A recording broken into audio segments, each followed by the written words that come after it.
Donc en tant que marraine, il faut que je présente un petit peu effectivement le marché. Parfois on a choisi BIM en l'occurrence. Donc effectivement, ce serait dépendamment du fait d'être une start-up pour pouvoir effectivement figurer dans ces premières présentations.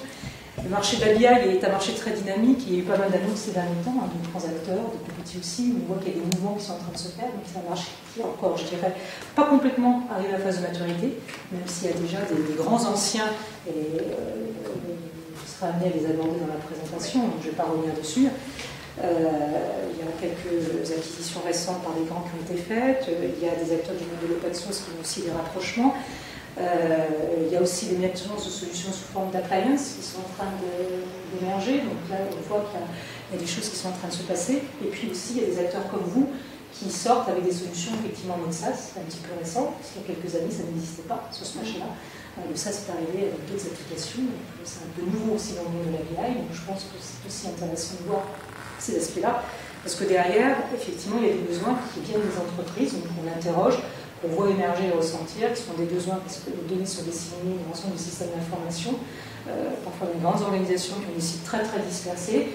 Comment fait-on pour effectivement faire un petit peu collecter et voir, les reporter en temps réel et avoir une vue d'ensemble en fait, pour l'ensemble des collaborateurs qui sont concernés. Donc ça, c'est une problématique. Il y a aussi la problématique de la mobilité, on reviendra, c'est-à-dire que des collaborateurs qui sont nomades et donc qui doivent aussi accéder à ces données. Ces reporting en temps réel, donc ça se passe avec le SaaS, quelque part, peut-être un des moyens qui nous répond bien. Donc on va voir que cette demande aussi favorise un marché sur ce sujet-là.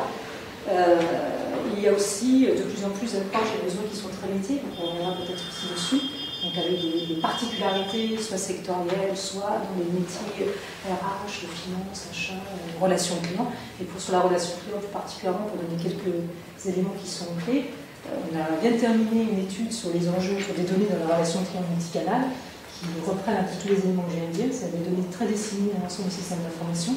Sur 120 décideurs un peu plus qu'on a interrogés, pas moins de 2 tiers, 62% évoquaient effectivement qu'ils avaient très peu d'intégration entre leurs différentes solutions. Donc un problème de dispersion des données, de traitement des données liées à la relation client. Donc il y avait des enjeux très très forts. Et un besoin donc effectivement pour 2 tiers d'entre eux très fort en solutions décisionnelles et de réparties notamment en temps réel.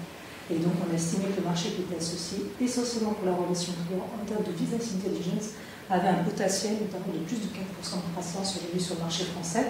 Solutions de tout type, et je pense encore même plus fort si on prend effectivement les solutions en mode SaaS. Donc vous êtes aujourd'hui vraiment sur un marché où il y a beaucoup de choses à faire. Donc je vais vous laisser présenter la société parce que je crois que maintenant c'est plutôt à vous d'expliquer comment ça se passe.